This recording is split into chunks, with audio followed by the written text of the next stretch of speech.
মসজিদ কয়টা আছে দুনিয়াতে তুমি কইতে পারবা?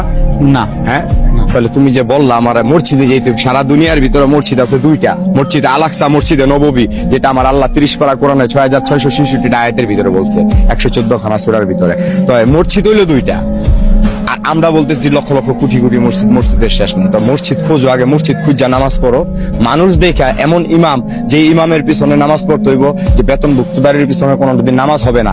আল্লাহ বলছে যে আলিফ লাম মিম যালিকাল কিতাব লা রাইবা ফীহি হুদাল লিল মুত্তাকিন, কোরআনে কোনো ভুল ত্রুটি নাই। তা আমরা এই কোরআন বিকৃতি করে খাইতেছি কেন? খাইতেছি আমিও তো মানুষ, তুমিও মানুষ, আমি তো তোমার ডিস্টার্ব করি না। আমি একটুখানি গাঁজা খাই দেখি এই জন্য আমি তোমার কাছে খারাপ, কিন্তু যারা নি এরকম হাজার হাজার কোটি কোটি টাকার পাহাড় নিয়ে ঘুরতেছে, কালো টাকার পাহাড় নিয়ে ঘুরতেছে, তারা কি করতেছে? ও আমরা এখন রাস্তাঘাটে থাকি দেখে আমাদের কিছু নাই দেখে এই জন্য এরকম নাকি?